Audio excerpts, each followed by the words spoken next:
Talk with a man out of a window, a proper saying. Much ado about nothing.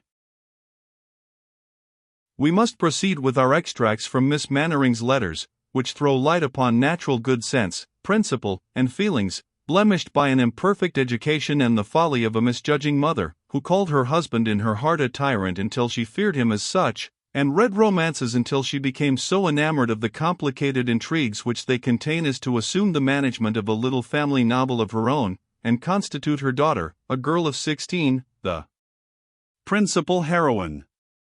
She delighted in petty mystery and intrigue and secrets, and yet trembled at the indignation which these paltry maneuvers excited in her husband's mind. Thus she frequently entered upon a scheme merely for pleasure, or perhaps for the love of contradiction, plunged deeper into it than she was aware, endeavored to extricate herself by new arts, or to cover her error by dissimulation, became involved in meshes of her own weaving, and was forced to carry on, for fear of discovery, machinations which she had at first resorted to in mere wantonness. Fortunately, the young man whom she so imprudently introduced into her intimate society, and encouraged to look up to her daughter, had a fund of principle and honest pride which rendered him a safer intimate than Mrs. Mannering ought to have dared to hope or expect. The obscurity of his birth could alone be objected to him, in every other respect. With prospects bright upon the world he came. Pure love of virtue, strong desire of fame. Men watched the way his lofty mind would take, and all foretold the progress he would make. But it could not be expected that he should resist the snare which Mrs. Mannering's imprudence threw in his way, or avoid becoming attached to a young lady whose beauty and manners might have justified his passion, even in scenes where these are more generally met with than in a remote fortress in our Indian settlements.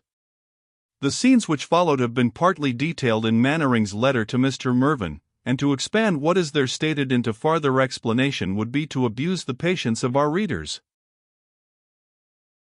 We shall therefore proceed with our promised extracts from Miss Mannering's letters to her friend. Sixth extract. I have seen him again, Matilda, seen him twice. I have used every argument to convince him that this secret intercourse is dangerous to us both. I even pressed him to pursue his views of fortune without farther regard to me, and to consider my peace of mind as sufficiently secured by the knowledge that he had not fallen under my father's sword. He answers, but how can I detail all he has to answer? He claims those hopes as his due which my mother permitted him to entertain, and would persuade me to the madness of a union without my father's sanction. But to this, Matilda, I will not be persuaded. I have resisted, I have subdued, the rebellious feelings which arose to aid his plea, yet how to extricate myself from this unhappy labyrinth in which fate and folly have entangled us both? I have thought upon it, Matilda, till my head is almost giddy, nor can I conceive a better plan than to make a full confession to my father. He deserves it, for his kindness is unceasing, and I think I have observed in his character, since I have studied it more nearly, that his harsher feelings are chiefly excited where he suspects deceit or imposition, and in that respect, perhaps, his character was formerly misunderstood by one who was dear to him. He has, too, a tinge of romance in his disposition, and I have seen the narrative of a generous action, a trait of heroism, or virtuous self-denial, extract tears from him which refuse to flow at a tale of mere distress. But then Brown urges that he is personally hostile to him. And the obscurity of his birth, that would be indeed a stumbling block. Oh, Matilda, I hope none of your ancestors ever fought at Poictiers or Agincourt. If it were not for the veneration which my father attaches to the memory of old Sir Miles Mannering, I should make out my explanation with half the tremor which must now attend it. Seventh extract. I have this instant received your letter, your most welcome letter. Thanks, my dearest friend, for your sympathy and your counsels. I can only repay them with unbounded confidence. You ask me what Brown is by origin, that his descent should be so unpleasing to my father. His story is shortly told. He is of Scottish extraction, but, being left an orphan, his education was undertaken by a family of relations settled in Holland. He was bred to commerce, and sent very early to one of our settlements in the East, where his guardian had a correspondent. But this correspondent was dead when he arrived in India, and he had no other resource than to offer himself as a clerk to a counting house. The breaking out of the war, and the straits to which we were at first reduced, threw the army open to all young men who were disposed to embrace that mode of life, and Brown, whose genius had a strong military tendency, was the first to leave what might have been the road to wealth, and to choose that of fame. The rest of his history is well known to you, but conceive the irritation of my father, who despises commerce, though, by the way, the best part of his property was made in that honorable profession by my great-uncle, and has a particular antipathy to the Dutch. Think with what ear he would be likely to receive proposals for his only child from Van Beest Brown, educated for charity by the house of Van Beest in Van Bruggen. Oh, Matilda, it will never do, nay, so childish am I hardly can help sympathizing with his aristocratic feelings. Mrs. Van Beest Brown. The name has little to recommend it, to be sure. What children we are! 8th extract. It is all over now, Matilda. I shall never have courage to tell my father, nay, most deeply do I fear he has already learned my secret from another quarter, which will entirely remove the grace of my communication, and ruin whatever gleam of hope I had ventured to connect with it. Yesternight Brown came as usual, and his flageolet on the lake announced his approach. We had agreed that he should continue to use this signal. These romantic lakes attract numerous visitors, who indulge their enthusiasm in visiting the scenery at all hours, and we hoped that, if Brown were noticed from the house, he might pass for one of those admirers of nature, who was giving vent to his feelings through the medium of music. The sounds might also be my apology, should I be observed on the balcony. But last night, while I was eagerly enforcing my plan of a full confession to my father, which he as earnestly deprecated, we heard the window of Mr. Mervyn's library, which is under my room, open softly. I signed to Brown to make his retreat, and immediately re-entered, with some faint hopes that our interview had not been observed. But, alas! Matilda, these hopes vanished the instant I beheld Mr. Mervyn's countenance at breakfast the next morning. He looked so provokingly intelligent and confidential, that, had I dared, I could have been more angry than ever I was in my life, but I must be on good behavior, and my walks are now limited within his farm precincts, where the good gentleman can amble along by my side without inconvenience. I have detected him once or twice attempting to sound my thoughts, and watch the expression of my countenance. He has talked of the flageolet more than once, and has, at different times, made eulogiums upon the watchfulness and ferocity of his dogs, and the regularity with which the keeper makes his rounds with a loaded fowling piece. He mentioned even man-traps and spring-guns. I should be loath to affront my father's old friend in his own house, but I do long to show him that I am my father's daughter, a fact of which Mr. Mervyn will certainly be convinced if ever I trust my voice and temper with a reply to these indirect hints. Of one thing I am certain, I am grateful to him on that account, he has not told Mrs. Mervyn. Lord help me, I should have had such lectures about the dangers of love and the night air on the lake, the risk arising from colds and fortune hunters, the comfort and convenience of sackway and closed windows. I cannot help trifling, Matilda, though my heart is sad enough. What Brown will do I cannot guess. I presume, however, the fear of detection prevents his resuming his nocturnal visits. He lodges at an inn on the opposite shore of the lake, under the name, he tells me, of Dawson. He has a bad choice in names, that must be allowed. He has not left the army, I believe, but he says nothing of his present views. To complete my anxiety, my father is returned suddenly, and in high displeasure. Our good hostess, as I learned from a bustling conversation between her housekeeper and her, had no expectation of seeing him for a week, but I rather suspect his arrival was no surprise to his friend Mr. Mervyn. His manner to me was singularly cold and constrained, sufficiently so to have damped all the courage with which I once resolved to throw myself on his generosity. He lays the blame of his being discomposed and out of humour to the loss of a purchase in the southwest of Scotland on which he had set his heart, but I do not suspect his equanimity of being so easily thrown off its balance. His first excursion was with Mr. Mervyn's barge across the lake to the inn I have mentioned. You may imagine the agony with which I waited his return. Had he recognized Brown, who can guess the consequence? He returned, however, apparently without having made any discovery.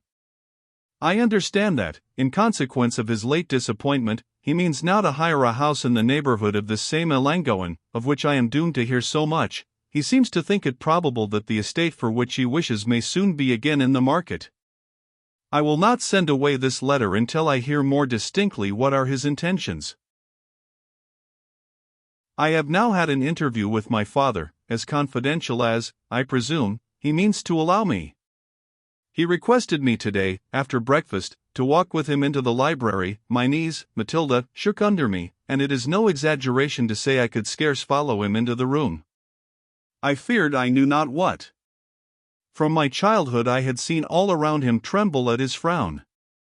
He motioned me to seat myself, and I never obeyed a command so readily, for, in truth, I could hardly stand. He himself continued to walk up and down the room. You have seen my father, and noticed, I recollect, the remarkably expressive cast of his features. His eyes are naturally rather light in color, but agitation or anger gives them a darker and more fiery glance. He has a custom also of drawing in his lips when much moved, which implies a combat between native ardor of temper and the habitual power of self-command. This was the first time we had been alone since his return from Scotland, and, as he betrayed these tokens of agitation, I had little doubt that he was about to enter upon the subject I most dreaded. To my unutterable relief, I found I was mistaken, and that, whatever he knew of Mr. Mervyn's suspicions or discoveries, he did not intend to converse with me on the topic. Coward as I was inexpressibly relieved, though, if he had really investigated the reports which may have come to his ear, the reality could have been nothing to what his suspicions might have conceived. But, though my spirits rose high at my unexpected escape, I had not courage myself to provoke the discussion, and remained silent to receive his commands. Julia, he said, my agent writes me from Scotland that he has been able to hire a house for me, decently furnished, and with the necessary accommodation for my family. It is within 3 miles of that I had designed to purchase. Then he made a pause, and seemed to expect an answer. Whatever place of residence suits you, sir, must be perfectly agreeable to me. I do not propose, however, Julia, that you shall reside quite alone in this house during the winter.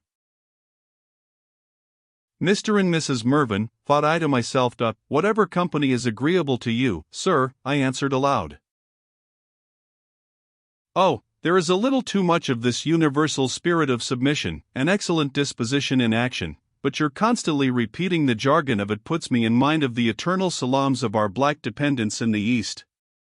In short, Julia, I know you have a relish for society, and I intend to invite a young person, the daughter of a deceased friend, to spend a few months with us. Not a governess, for the love of heaven, Papa, exclaimed poor I, my fears at that moment totally getting the better of my prudence. No, not a governess, Miss Mannering, replied the Colonel, somewhat sternly, but a young lady from whose excellent example, bred as she has been in the school of adversity, I trust you may learn the art to govern yourself. To answer this was trenching upon too dangerous ground, so there was a pause. Is the young lady a Scotchwoman, Papa? Yes, drilly enough. Has she much of the accent, sir? Much of the devil, answered my father hastily. Do you think I care about A's and AA's, and I's and E's? I tell you, Julia, I am serious in the matter. You have a genius for friendship, that is, for running up intimacies which you call such. Was not this very harshly said, Matilda? Now I wish to give you an opportunity at least to make one deserving friend, and therefore I have resolved that this young lady shall be a member of my family for some months, and I expect you will pay to her that attention which is due to misfortune and virtue. Certainly, sir. Is my future friend red-haired? He gave me one of his stern glances. You will say, perhaps, I deserved it, but I think the deuce prompts me with teasing questions on some occasions. She is as superior to you, my love, in personal appearance as in prudence and affection for her friends.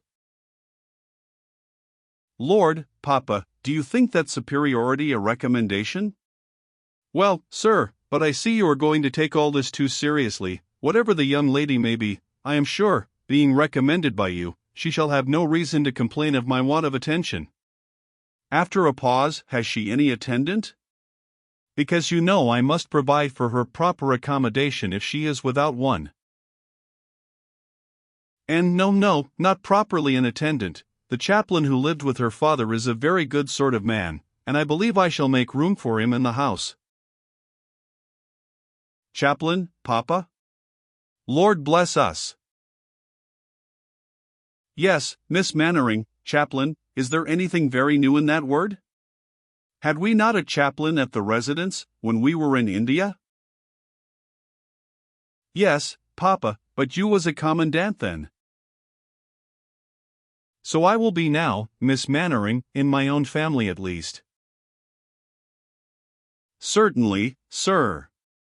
But will he read us the Church of England service? The apparent simplicity with which I asked this question got the better of his gravity.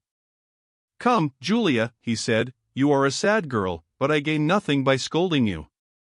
Of these two strangers, the young lady is one whom you cannot fail, I think, to love. The person whom, for want of a better term, I called chaplain, is a very worthy, and somewhat ridiculous personage, who will never find out you laugh at him if you don't laugh very loud indeed. Dear Papa, I am delighted with that part of his character. But pray, is the house we are going to as pleasantly situated as this? Not perhaps as much to your taste. There is no lake under the windows, and you will be under the necessity of having all your music within doors. This last coup de main ended the keen encounter of our wits, for you may believe, Matilda, it quelled all my courage to reply. Yet my spirits, as perhaps will appear too manifest from this dialogue, have risen insensibly, and, as it were, in spite of myself. Brown alive, and free, and in England. Embarrassment and anxiety I can and must endure. We leave this in 2 days for our new residence. I shall not fail to let you know what I think of these Scotch inmates, whom I have but too much reason to believe my father means to quarter in his house as a brace of honourable spies, a sort of female Rosencrantz and Reverend Guildenstern, one in tartan petticoats, the other in a cassock. What a contrast to the society I would willingly have secured to myself! I shall write instantly on my arriving at our new place of abode, and acquaint my dearest Matilda with the farther fates of her. Julia Mannering.